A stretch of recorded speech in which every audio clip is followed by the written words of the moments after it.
दुनिया में बहुत ही कम लोग हैं जो इस देश के बारे में जानते हैं। यहाँ टूरिस्ट ना के बराबर आते हैं। धीरे धीरे समय के साथ ये देश समंदर में डूबता जा रहा है। यहाँ एक हफ्ते में सिर्फ 2 फ्लाइट उड़ान भरती हैं और 2 ही फ्लाइट लैंड करती हैं। इस देश की आबादी सिर्फ उतनी है जितनी भारत की राजधानी दिल्ली की किसी एक बस्ती की होती है। इसीलिए ये उन देशों में गिना जाता है जिनकी आबादी सबसे कम है। ये पूरा देश दुनिया की नजरों से छिपकर एक अलग ही जीवन जहाँ की संस्कृति से, वातावरण से, जीवन से, लोगों से और यहाँ के खान पान से दुनिया लगभग पूरी तरह से अनजान है। अगर हम नक्शे पर देखें तो ये है तुवालू, जो कि एक बिंदु की तरह दिखता है। प्रशांत महासागर में मौजूद तुवालू एक विशाल समंदर में छोटे छोटे आइलैंड से मिलकर बना है, जो कि बहुत ही छोटा देश है। ऑस्ट्रेलिया और हवाई के बीच में कहीं पर ये देश आता है, लेकिन इन दोनों से ये काफी दूर है। एक छोटे से बिंदु की तरह दिखने वाला ये देश जिसे ढूंढ पाना बहुत मुश्किल है। तुवालू के सबसे नजदीक जो देश है वो है फिजी। लोग फिजी देश के बारे में तो फिर भी जानते हैं, टूरिस्ट भी यहाँ पर जाते हैं, लेकिन फिजी से 1200 किलोमीटर दूर प्रशांत महासागर से घिरे तुवालू के बारे में कोई नहीं जानता। आप जरा दुनिया के सबसे छोटे देश के बारे में सोचिए, वो कितना छोटा हो सकता है। 26 स्क्वायर किलोमीटर के क्षेत्रफल जितना बड़ा है और इसीलिए ये दुनिया के सबसे छोटे देशों में गिना जाता है। क्षेत्रफल के लिहाज से तुवालू दुनिया का चौथा सबसे छोटा देश है। पहले नंबर पर वेटिकन सिटी है, दूसरे पर मोनाको है, तीसरे पर नाउरू है और चौथे पर तुवालू। इस खूबसूरत देश में सिर्फ 11,000 लोग रहते हैं और ये 11,000 लोग भी यहाँ के शहर फूनाफाती में बसे हुए हैं। 11,000 लोगों से तो एक क्रिकेट स्टेडियम भी नहीं भरने वाला। फूनाफाती यहाँ की राजधानी है, जहाँ देश का एक लौता एयरपोर्ट है। जब हम किसी देश में जाकर रुकते हैं तो हमें एयरपोर्ट से टैक्सी लेकर अपने होटल तक पहुंचना होता है, लेकिन यहाँ तुवालू में ऐसा करने की बिल्कुल भी जरूरत नहीं पड़ती, क्योंकि यहाँ जो होटल है वो एयरपोर्ट के पास ही बना है। ये एक रिजॉर्ट है जो एयरपोर्ट से बाहर निकलते ही दिखाई देता है। कोई टैक्सी लेने की जरूरत नहीं, रिजॉर्ट तक पैदल जाया जा सकता है सिर्फ 2 मिनटों के अंदर। तुवालू में किसी को कार खरीदने की इजाजत नहीं है, क्योंकि यहाँ जगह की कमी है और पूरे देश में एक ही सड़क है, इसीलिए यहाँ कोई कार नहीं खरीद सकता। इन्हें पार्क करना पड़ेगा, फिर उन्हें चलाएंगे कहाँ। 26 स्क्वायर किलोमीटर के एरिया में कार से सफर करना यहाँ बेवकूफी भरा है। सिर्फ यहाँ पर वही कार खरीद सकते हैं जो सरकारी विभाग में उच्च अधिकारी हैं। उनमें भी कार को लेकर कोई दिलचस्पी नहीं है। यहाँ सभी लोग पैदल ही चलते हैं, ज्यादा से ज्यादा एक छोटी मोटरसाइकिल। आपको जानकर हैरानी होगी, पूरे देश को आप सिर्फ 8 से 10 मिनट में घूम सकते हैं। हाँ, पूरा देश देखना वो भी 8 मिनट में एक कमाल की बात है। यहाँ आप एक ही इंसान को दिन भर में 3 या 4 बार देख लेंगे। यहाँ सभी एक दूसरे को जानते हैं, कोई अनजान नहीं है। सभी लोग पूरी तरह से सुरक्षित, किसी तरह की चोरी नहीं, कोई धोखा नहीं। यहाँ के लोग काफी ईमानदार हैं। तुवालू में केवल एक ही बैंक है, ये है यहाँ का एक लौता bank, national bank of Tuvalu. जिसको भी अपने पैसे निकलवाने होते हैं वो इसी जगह आता है। अगर किसी को पैसे जमा करवाने हैं तो भी उसे बैंक ही आना पड़ता है। यहाँ सारा लेन देन कैश में किया जाता है। यहाँ कोई भी एटीएम मशीन नहीं है, ऐप नहीं है, इंटरनेट बैंकिंग नहीं है। यहाँ तक कि अपनी तनख्वाह निकालने भी इसी बैंक में आना होता है। लोग पैसे जमा करवाने के लिए फॉर्म भरते हैं और फिर निकालने के लिए फॉर्म भरते हैं। यहाँ कुछ भी ऑनलाइन नहीं है, सभी को कैश ही इस्तेमाल करना पड़ता है। ये है तुवालू की करेंसी, जो कि ऑस्ट्रेलियन डॉलर है। एक ऑस्ट्रेलियन डॉलर इंडिया के 56 रुपए के बराबर है। ये लोग ऑस्ट्रेलियन डॉलर का इस्तेमाल इसलिए करते हैं क्योंकि इन्हें अपनी करेंसी को मैनेज नहीं करना पड़ता।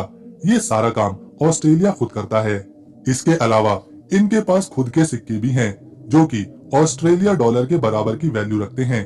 इन्हें तुवालुअन डॉलर कहा जाता है, लेकिन ज्यादातर लोग ऑस्ट्रेलियन डॉलर का ही इस्तेमाल करते हैं। ये है देश की एकमात्र मोबाइल की दुकान। यहाँ के लोग ज्यादातर छोटे फोन ही चलाते हैं, जिनमें इंटरनेट की जरूरत नहीं होती। सिर्फ इसी दुकान से सिम कार्ड खरीदा जा सकता है, क्योंकि और कोई दुकान है ही नहीं। लोगों को फोन में रिचार्ज करवाने भी इसी दुकान में आना होता है। ज्यादातर लोग फोन इस्तेमाल करने से बचते हैं, क्योंकि यहाँ इन्हें इनकी जरूरत पड़ती ही नहीं। ये है यहाँ का एक लौता पुलिस स्टेशन। इसे तुवालू पुलिस सर्विस कहा जाता है। इस स्टेशन में 15 से 20 पुलिसकर्मी हैं, जो पूरे देश की पुलिस फोर्स है। इनकी आमतौर पर जरूरत नहीं पड़ती। जब यहाँ कोई त्योहार होता है या लोग जब एक जगह जमा होते हैं तो ये पुलिस वाले उसमें मदद करते हैं। ये सभी लोगों को जानते हैं और उनके साथ एक परिवार की तरह ही रहते हैं। जब भी कोई समारोह होता है या बाहर से कोई मेहमान आता है, उस समारोह में ये लोग साथ शामिल होते हैं। ये है देश का एकमात्र चर्च, जिसे T1 चर्च कहा जाता है। यहाँ के लोगों के लिए ये एक पवित्र जगह है। लोग यहाँ आते हैं, प्रार्थना करते हैं और अपने धर्म की आस्था निभाते हैं। ये इनके लिए एक जरूरी जगह है।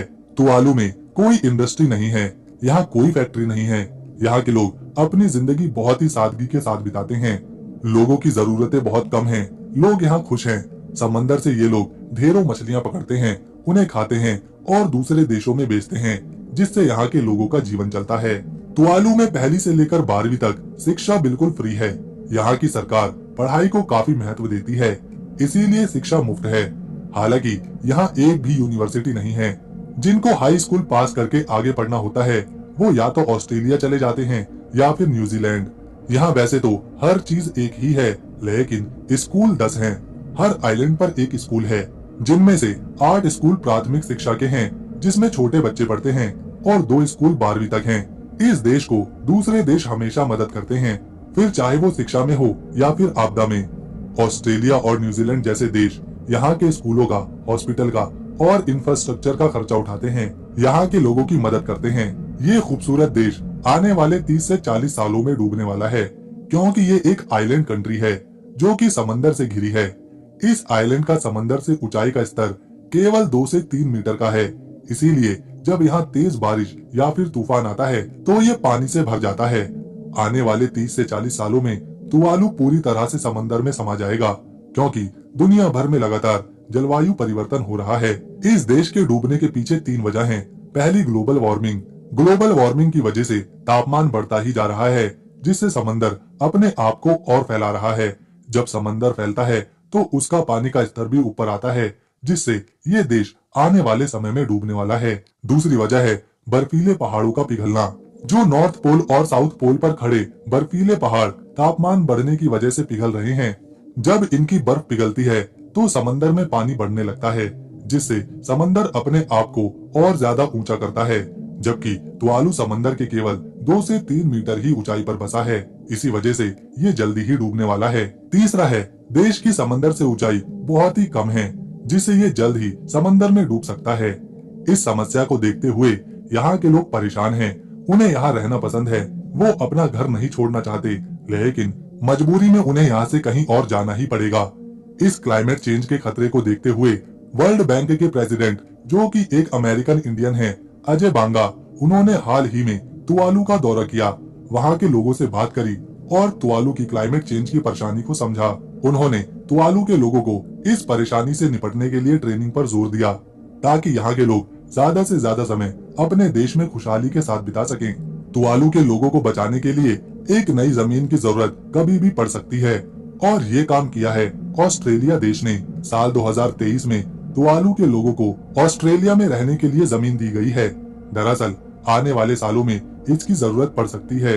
इसको ध्यान में रखते हुए नवंबर 2023 में तुवालू और ऑस्ट्रेलिया के बीच एक ट्रीटी साइन करी गई है, जिसे फेलपैली यूनियन ट्रीटी कहा जाता है।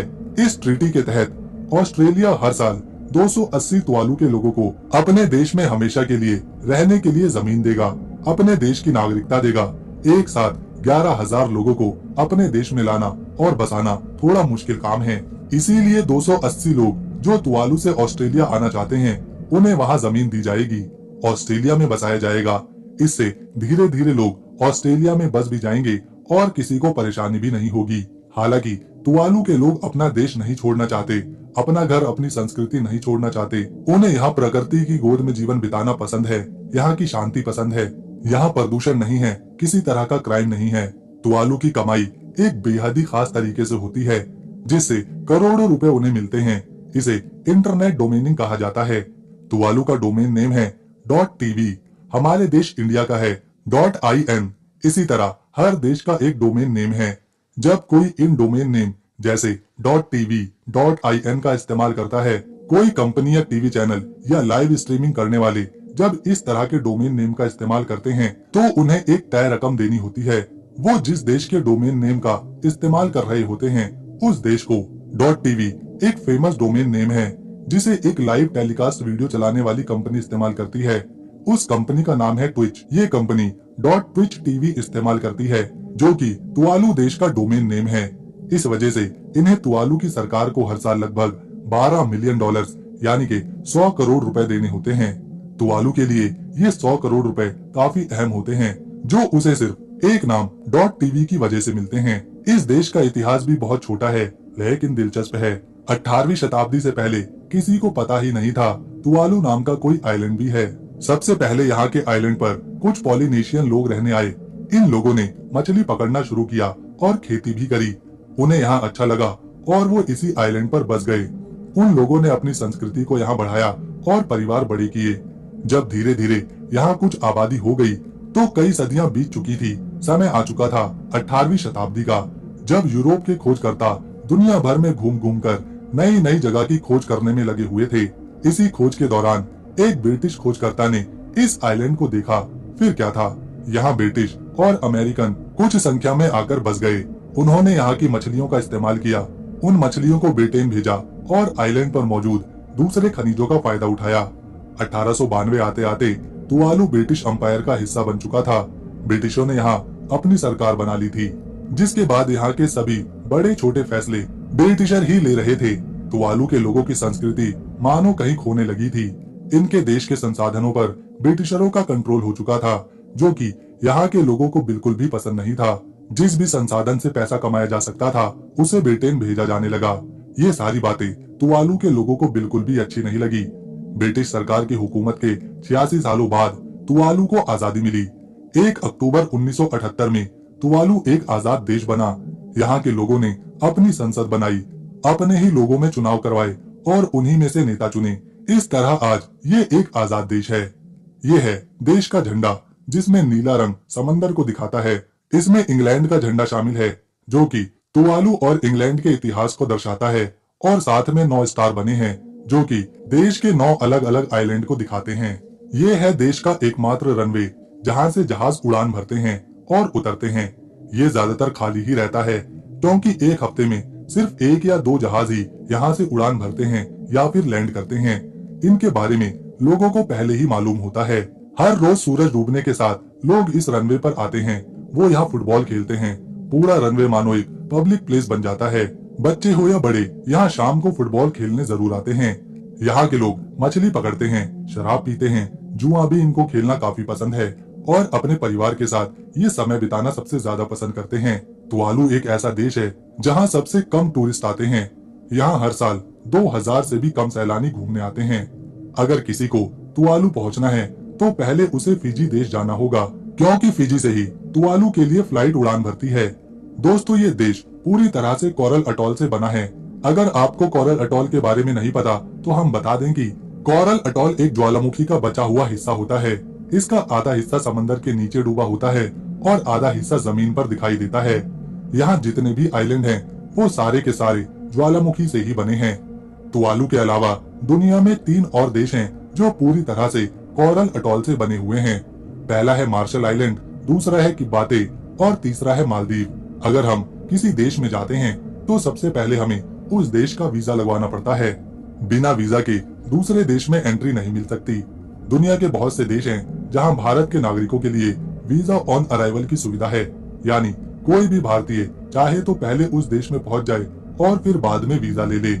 लेकिन आपको जानकर हैरानी होगी कि तुवालू दुनिया का एक लौता ऐसा देश है जहां पूरी दुनिया के किसी भी देश के नागरिक को बिना वीजा के घूमने की इजाजत है। यहाँ तुवालू में बिना वीजा के एंट्री मिलती है। यहाँ के लोग बहुत अच्छे नाविक होते हैं, क्योंकि पूरा देश समंदर से घिरा है, तो यहाँ बचपन से ही लोग समंदर के साथ बड़े